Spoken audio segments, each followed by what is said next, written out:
what happened on election night was that multiple crucial counties in the country just stopped counting. Why? I don't know. I don't know. We're getting reports in that in certain places, and this wouldn't be enough to swing the election, but it would be enough to change the vote count if it happened in multiple places. Votes are being reported off by an order of magnitude when people are reporting them. So they've been fixed in some places. How many places have they not been fixed? We know in Georgia there's illegal ballots going on. A Republican poll observer in Georgia saw 53 late absentee ballots illegally added to a stack of on-time absentee ballots in Chatham County. And the Republican official says that we will not allow Democrat officials to steal this election from Trump with late illegal ballots. It depends on the state, but in certain states like Georgia, if the ballot comes in late, it cannot count. Now, what the Democrats will say is, we want every vote to count. That's the Joe Biden campaign. We need every vote to count. And they make something of an argument, right? It's a heartstrings argument to say every vote in America, every voice has to count. But there are rules to elections. If I go vote right now, well, especially if I go vote because I'm a Republican, then my vote won't count. But of course it shouldn't count. If you're voting days after the election, your vote should not count. But that was the thought process here among Democratic officials. I guarantee, I bet the farm on it. If you delay the count, more votes can come in. And that's what Republican poll watchers are seeing happen in Georgia. Another irregularity that's going on, you saw this in Wisconsin, is a major voter surge. So voter turnout, with 98% of precincts reporting, shows that nearly 9 out of 10 registered voters cast ballots. 89% of Wisconsin voters cast ballots. Now, Wisconsin does have same-day registration, but we don't have the same-day registration numbers. So we don't know how that number is. And I can just tell you, as a matter of elections, 89% is an implausible voter turnout number. That does not happen. It's usually closer to around 60%. Maybe you can tick up higher. Sometimes it's even lower than that. Now we're trying to pretend it's 89%. That is statistically impossible. Now with same-day voter registration, maybe the number is, I don't know, 77, 78%. That is still implausible. Very difficult to believe. Think about this. President Trump got something like 5 million extra votes this year than he did in 2016. That doesn't happen in re-election years. Barack Obama got millions fewer votes in 2012 than he did in 2008. President Trump gets something like 5 million more votes, and it's still not enough? Very difficult to believe that. I suppose it could be true, but it's very difficult to believe that. Now, speaking of the poll watchers, at every election, this is why we have Election Day, by the way, and why voting before Election Day is not legitimate. In very narrow circumstances, if you can't leave, if you have an absentee ballot, perhaps exceptions prove rules. But Election Day exists for a reason, because people try to commit fraud. And in Michigan, the poll watchers are not even being given access to the count. So the reason that both campaigns have poll watchers to make sure people aren't cheating, in certain parts of Michigan, the Trump campaign poll watchers can't even get in. What's going on there? Very difficult for me to believe that that's a fair count if they're not letting them in. In other places in this country, you saw election officials putting boards up on windows so that the public could not look in and see the vote count. What's going on there? I point to these individual irregularities because one of them, if it were just one in isolation, that would not be enough to say there's something illegitimate going on. But when you add them all up, we can only touch on a handful on this show. When you add them all up, you have to start wondering, what is going on here? How about skewed election results in Michigan? Also in Michigan, crucial state that was going heavily for Trump. Then, you wait a few days and, I don't know, something's changing. Now it's more of a Democrat state. The Antrim County Clerk, Cheryl Guy, became aware of skewed results in the unofficial election result tabulations.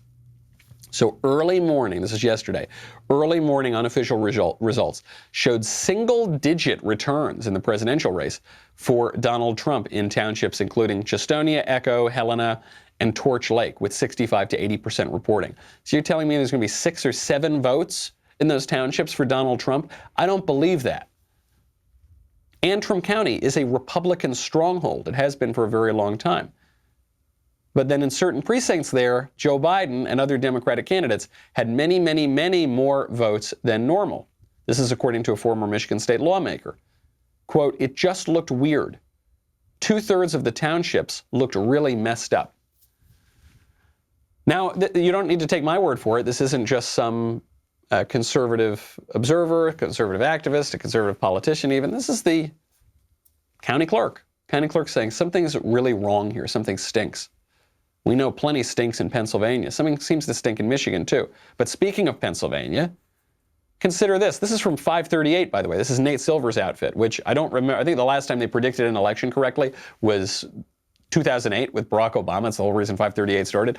But for some reason, everyone pays attention, and Nate Silver is this great genius. Nate Silver says 2 more batches of Pennsylvania votes were reported. Around 23,277 votes in Philadelphia. All for Biden. All for Biden. 23,277 votes. And then 5,300 votes in Luzerne County. 4,000 of which were for Biden. So even that number, 4,000 out of 5,300, very difficult to believe. But it's extremely difficult for me to believe that 23,277 votes in Philly were all 100% for Joe Biden. I don't know that we can quite believe that. And then this brings us to North Carolina. North Carolina, as far as I'm concerned, the biggest issue of all. We got results out of Florida, which is usually a very contested state, right? Florida was the reason we had the 38-day recount for Bush v. Gore. We got results out of Ohio, another contested state. That was fine, all on election night.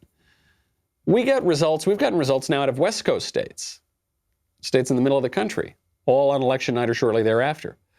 But North Carolina, polls closed very early there, East Coast state. North Carolina, Trump doing very, very well in. We don't have the numbers. NBC News is estimating that about 300,000 votes are left to be tallied. But North Carolina, first of all, why couldn't North Carolina count the votes? We don't know. But North Carolina's not even counting them anymore. North Carolina did not count those ballots yesterday. They just stopped. North Carolina says that they will not give us a number until November 12th. November 12th, what day is it today? The 5th? What's taking so long, North Carolina? What are you all doing? You might suggest that one of the reasons that North Carolina's data, why their numbers aren't going to come in until so late, is because if Joe Biden gets into trouble, it would certainly help Joe Biden to win North Carolina. I don't know. I'm not proposing that. What I do know is ballot box stuffing is an undeniable American tradition, and specifically an undeniable Democratic Party tradition. There is nothing conspiratorial. Well, there is something conspiratorial about that. It's a conspiracy to do it, but it's happened for a long time in this country. The other thing is that it's not just one irregularity or 2 irregularities. I want to make sure that I don't sound like Democrats in 2016 when I'm raising questions about some of these numbers. Democrats in 2016 said, this is an illegitimate election. I said, why is that? They said, because Russia. I said, what did Russia do? I don't know, they did something. Okay, we had an investigation into that, by the way. Russia bought $100,000 worth of Facebook ads, some of which were for Democrats, by the way. So that claim was ridiculous. But here, we've got a lot of questions. Shutting down the counting, delaying the counting until November 3rd in North Carolina, the multiple reports of ballot stuffing, the multiple reports of Republican poll watchers not being allowed to look at the results, the issue of Sharpies in Arizona that may raise questions over whether ballots could be counted. This was in Republican strongholds. Apparently, election officials passed out Sharpies instead of pens. Sharpies, there were some questions as to whether or not they could be counted. Now Arizona is saying they could be counted. Who knows? Who knows? All of these issues, and we haven't even scratched the surface, raise questions about this process, to say nothing of widespread unsolicited mail-in ballots, which are truly unprecedented in this country and rife for fraud. The reason we have poll watchers in the first place is because there is so much opportunity for fraud. And the left is not going to admit that if the numbers just keep miraculously ticking up in their favor. I hope you enjoyed that short segment from the Michael Knowles Show. Be sure to check out the full episode linked in the description or download the podcast wherever you listen to podcasts.